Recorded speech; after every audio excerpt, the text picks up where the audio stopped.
मोहम्मद सल्लल्लाहु अलैहि वसल्लम की वफात के बाद कौन था जो इस्लाम को तबाह होने से बचाएगा। 23 साल में बुनियाद रख दी गई थी, लेकिन अब पूरा आलम जीतना था जब दो सुपर पावर्स रोम और पर्शिया ने मिलकर मुसलमानों को कत्ले आम करने का फैसला किया। जब मुसलमान सिर्फ 15,000 थे और दुश्मन 1.5 लाख थे। ये वो सच्ची कहानी है जहाँ एक छोटा सा बीज पूरे दुनिया का दरख्त बन गया।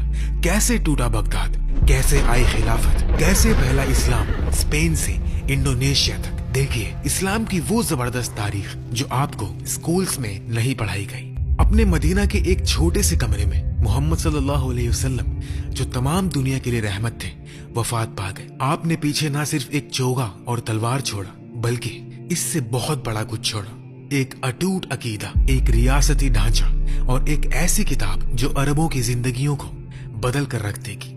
आपकी पैगंबरी का दौर सिर्फ 23 साल तक रहा, लेकिन उन 23 सालों में ही एक दीन मुकम्मल हो गया, एक उम्मत ने जन्म लिया, एक तहजीब की बुनियाद रख दी गई और तमाम अरब मुत्तहिद हो गए। कुरान नाजिल हुआ, नमाज, रोजा, ज़कात और हज फर्ज किए गए, इंसाफ और बराबरी का ऐलान किया गया और इंसानी हुकूक का आगाज हुआ। आपकी वफात के वक्त मुसलमानों की तादाद 1 लाख से ज्यादा थी।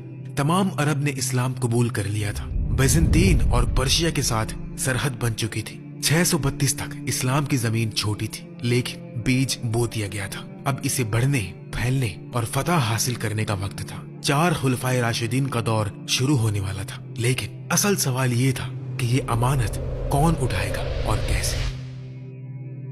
नबी सल्लल्लाहु अलैहि वसल्लम की वफात पा जाने के बाद मदीना में हैरानगी फैल गई। अंसार और मुहाजिरीन अभी तक किसी नाम पर मुत्तफिक नहीं थे। बाहर के कबाइल जो नए नए मुसलमान हुए थे, वो भी हथियार बंद हो गए। इसीलिए मुसलमानों ने अबू बकर सिद्दीक रदियल्लाहु तआला अन्हु का नाम आगे किया और अक्सरियत ने उन्हें अपना लीडर मुकर्रर किया। इस तरह पहला बहुत बड़ा खतरा तकरीबन जमहूरी तरीके से तय किया गया। खिलाफत का ओहदा संभालते ही अबू बकर सिद्दीक रदियल्लाहु तआला अन्हु ने इस्लामी तारीख का पहला ऐसा दस्तूरी खिताब दिया, जिसमें उन्होंने कहा कि क़यादत करने वाला लोगों से ऊंचा नहीं होता, उसे अपने फैसलों की जवाबदेही करनी होगी।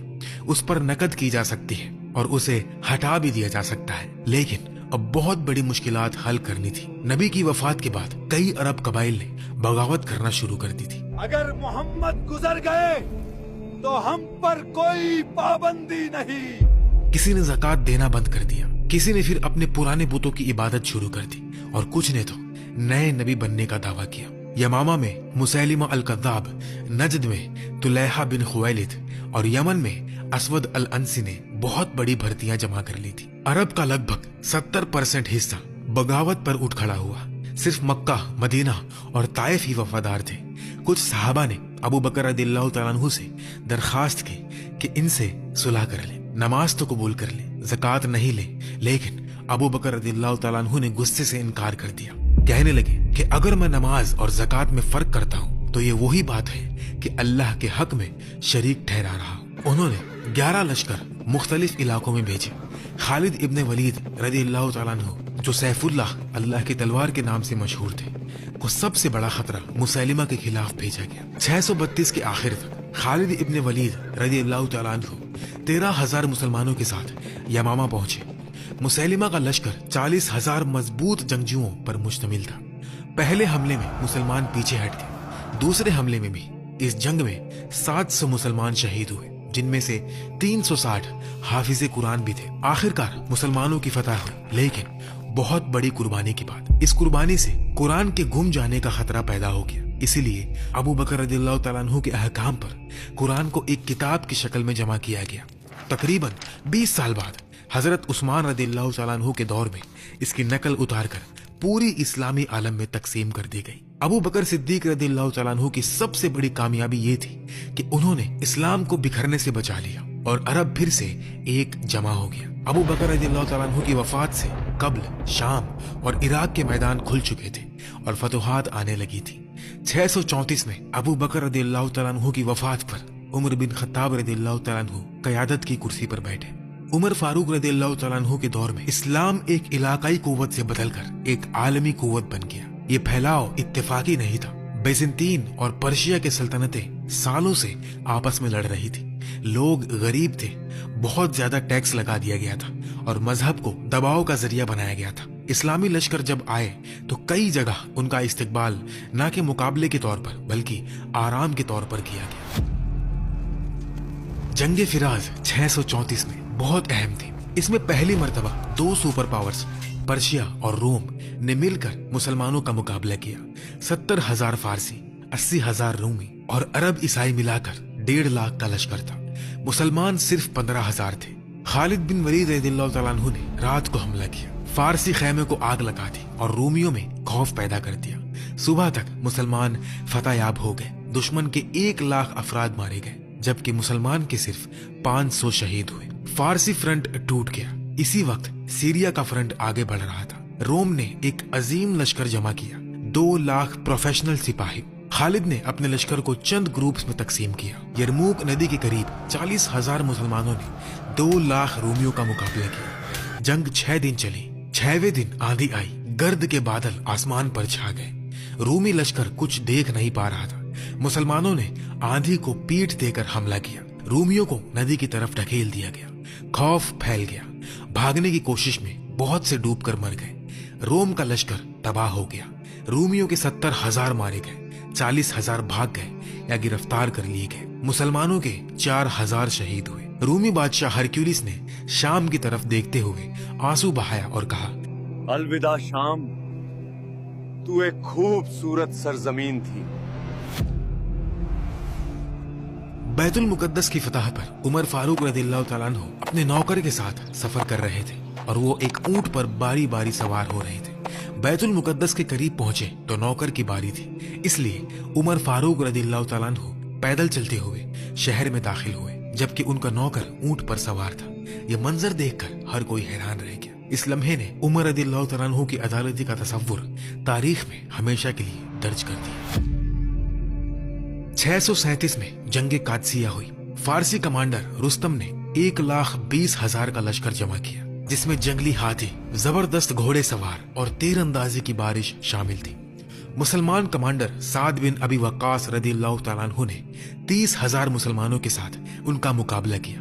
रुस्तम मारा गया। फारसी लश्कर तितर बितर हो गया। फिर मदायन, जो फारसी सल्तनत की कैपिटल थी, फतह कर ली गई। उमर रज़ियल्लाहु तआला अन्हु को मदीना में बहुत ज्यादा माल गनीमत भेजा गया। उन्होंने उसे देखकर आंसू बहाया और कहा, इतना माल फितना है, लोग दुनिया से मोहब्बत करने लगेंगे। उन्होंने माल गनीमत को बराबर बांट दिया और खुद सादा जिंदगी गुजारते रहे। 642 में जंगे नहावंद हुई जिसे फतहुल फुतह, फताहों की फतह का नाम से याद किया जाता है। इसमें फारसी सल्तनत का आखिरी बड़ा लश्कर पूरी तरह तबाह कर दिया गया और फारसी सल्तनत खत्म हो गई।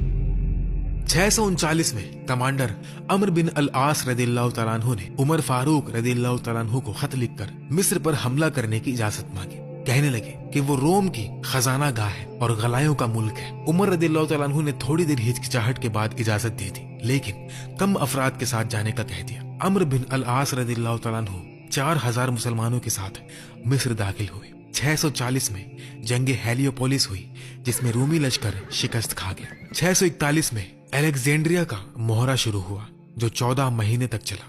आखिरकार शहर ने सरेंडर कर दिया और मिस्र मुसलमानों के कब्जे में आ गया।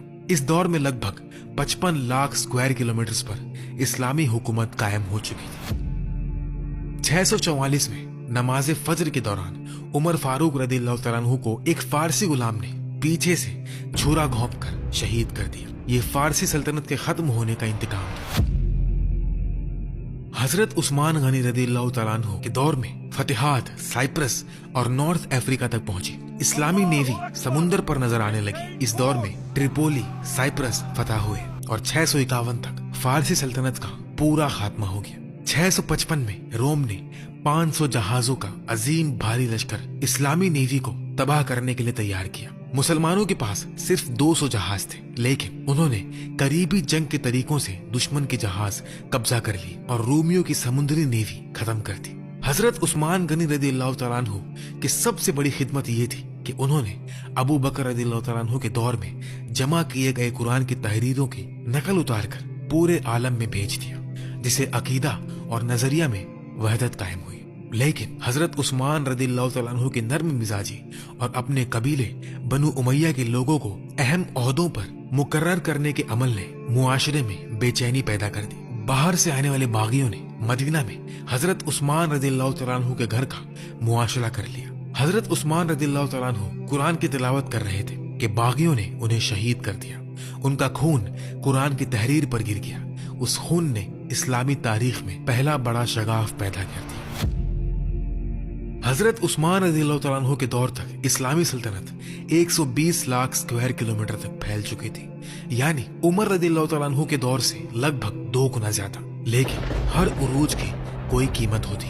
656 में हजरत उस्मान की शहादत के बाद मदीना और इस्लामी रियासत खाओस का शिकार हो गए। इस दौर में हजरत अली रदियल्लाहु तआला अन्हु को लीडर मुकर्रर किया गया। हजरत अली रदियल्लाहु तआला अन्हु के दौर में इस्लामी आलम ने अपना पहला बड़ा अंदरूनी अजीम क्राइसिस देखा। सियासी तकसीम, कत्ल और खारजियों की लड़ाई इस दौर की पहचान बनी।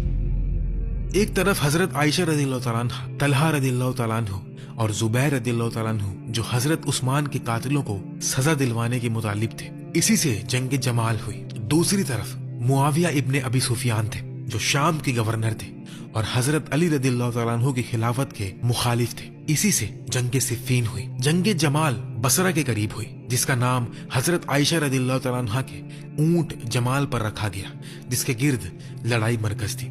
इस जंग में हजरत अली रदियल्लाहु तआला अन्हु को फतह हुई और हजरत आयशा रदियल्लाहु तआला अन्हा को एहतराम के साथ मदीना भेज दिया गया।